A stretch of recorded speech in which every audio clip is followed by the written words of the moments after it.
Hey guys, welcome to another episode of What's Your Build, and this one we've got the Traxxas Sledge, and this one's been around the channel for a while now, and we've done some basic changes to it, but a couple of them were pretty necessary in our opinion. In this video we're going to get down inside this, show you the modifications we've made, and we're going to explain why we did it. So this should be pretty cool, guys. This won't be a long video, but it should still be worth watching. Check this out.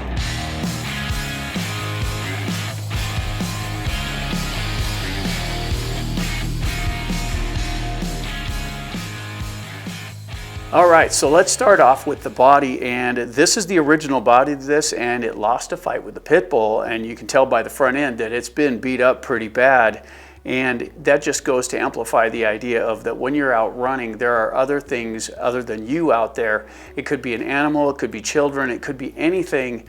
Always be mindful of your surroundings because replacing the body can be pretty expensive. Just the small damage on the front and stuff wasn't too bad in that, but I did lose a set of tires in the exchange, and that was not cool. Let's get the body off this and we'll get started. And one thing I do like about this is there's just two tabs here and it slides right off the front. It doesn't really have any kind of hood pins or any of that stuff. This is real nice for that. Now we've done a few things right off the bat here. I want to talk about the servo. And we got into this car expecting quite a bit out of it because this was the first offering of this platform for Traxxas, and on the flat aluminum chassis that was pretty exciting. However, Traxxas is notorious for their electronics.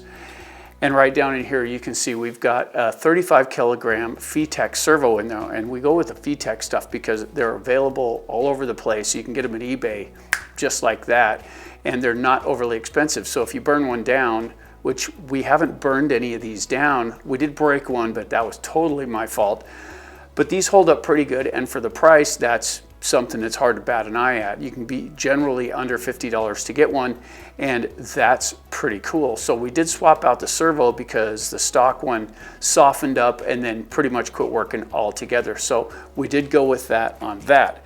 Also, when you move to the back here, you'll notice this now has a wheelie bar on it, and the last time you saw it, if you watched the On the Block stuff, this was just a grab handle. Well, Traxxas makes this wheelie bar now, and this is really nice because when the body's on it, you really have no place to grip this. You can't grab the wing with the body in place. There's nowhere to really grip this thing to pick it up and carry it back, and you wind up gripping it right on one of the arms to carry it. Problem is, if your radio in your car is still active and you bump the throttle, these tires could spin up and they could cause injury, and that's not cool. So adding the wheelie bar, yes, having the wheelie bar is cool, but having the grab handle on the back is even more impressive. That's what we really enjoy around here, is being able to get out in the field and play with it. This does double duty with the wheelie bar and the grab handle, so that's very cool. Moving on to the electronics now, we do have the stock electronics in it as far as the speed control and radio go, and this is the same speed control that comes in the UDR, and we've had good luck with that particular type of ESC, excuse me, not servo. This is the same ESC that's in the UDR, and this one handles really well. It hasn't had any problems and it's worked flawlessly. The drivetrain in it is all stock. As far as the gearing goes, we didn't change any of the gearing, but we did change a couple of components that attach the gearing. Still, at the same time, this has the factory motor in it, and it is plenty powerful to do the job that it needs to do. And that is also pretty cool. Still, at the same time, for cosmetic reasons, we've gone ahead and put the shock skirts on it just because we're trying to protect the shock shafts from any kind of debris or damage that could get in there. Any oils that may leak out, it'll keep the dirt from sticking to them. So that's just think of it as a preemptive maintenance cycle there to try and keep things in good shape. This also has all of the attachment arms here are plastic and non-adjustable, so it is set from the factory to run straight and true. If you ever break one of these, replace it with a stock one and you're set up to run as good as this will run. Still, the center differential in there, that has been changed. It comes from the factory with 1 million fluid in there, and it's really tight, which sends the power equally front and rear. We don't like that so much because it does make handling a problem. It does stand up and do wheelies really nice, but at the same time, We didn't like the way that it caused it to be more difficult to control because the front wheels were up in the air a lot. So we swapped that out and put a much lighter fluid in it, and now it'll overspin the fronts a bit instead of just overdriving the back and causing handling problems. Still, at the same time, on the wing back here, this is a replacement wing, but it's still a factory one. We did have that problem with the dog, and the dog chowed the wing pretty bad. So this is a replacement wing, but what we did do is right here, these are the wing mount areas, and it's got a strap that goes across here that these two screws go through, and that strap is made out of the same flexible material as the wing. And dude, this is really flexible. And when you really take a good impact on the back, it pulls these screws through that and it comes loose.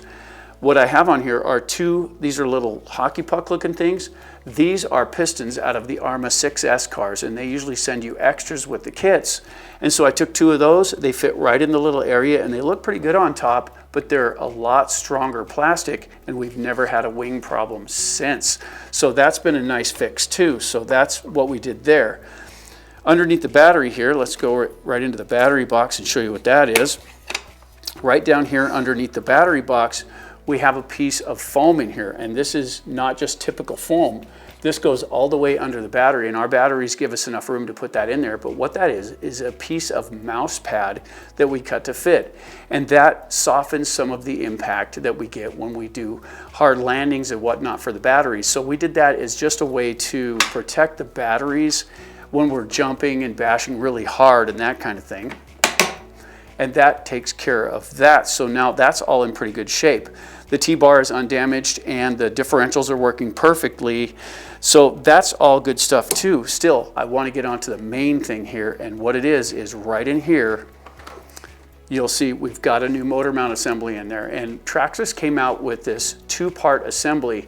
There's a mount for the differential, and then there's a mount for the motor, and they're not connected in any way. They just attach to the chassis. The problem being, when you have an impact or you have something that could flex the chassis, it allows the gearing to change between the pinion and the spur gear. It might be momentary, but it might change if the motor slips, it could change. And the problem is, a lot of YouTubers were having the pinion destroy the spur gear because the gap would change. So this is a GPM module here, and this is a monoplate. This allows the motor and the differential to connect to the same piece, which allows them to hold that gap a lot more. You can count on it a lot more to hold it in place. And the thing is, the factory motor mount that went on this encompassed the motor. So it was a really big, heavy unit that would mount down in there and attach to the framework of the chassis. Well, a lot of people were commenting that now the motor's floating because it's on this mono piece. Well, M2C makes a block, and I hope you can see this, but right under the motor, there's an aluminum block made by M2C that helps you control it so the motor can't move and flex. And there's 2 screws right on the regular motor plate here where the normal mount would be that attaches to. So it's fixed in there really nicely, and it does a great job of making sure that works good. As far as the tires and wheel goes, we really like these Sledgehammer tires. They work really well. And that's pretty much it for what we've done for the car. This has been a blast to play with. It's still one of my favorites from Traxxas. It's right in there when I'm going to go out and bash big. I look at this and I look at the X-Max and I'm like, which one should I take? Generally, guys, I wind up taking them both. So if you haven't already, don't forget to bash that like button and help our content spread. You know, this is one of the little things we like to do here to show you what we've settled on for our cars. Generally here at the channel, we like to run things stock as we can to see what you get when you buy one. And yes, people like to amp these things way up and all that stuff, but that's not our game here. We figure they're designed this way for a reason. We try to stay as close to stock as far as the running gear goes. So when you see the video of these running, this is how they go. And if you buy one, you should be able to get yours to do the same thing. If you guys have anything you'd like to add, please feel free to leave it in the comments down below and help others along the way. Hey guys, for AJ Jam Studios, I'm AJ saying, keep wrenching, guys.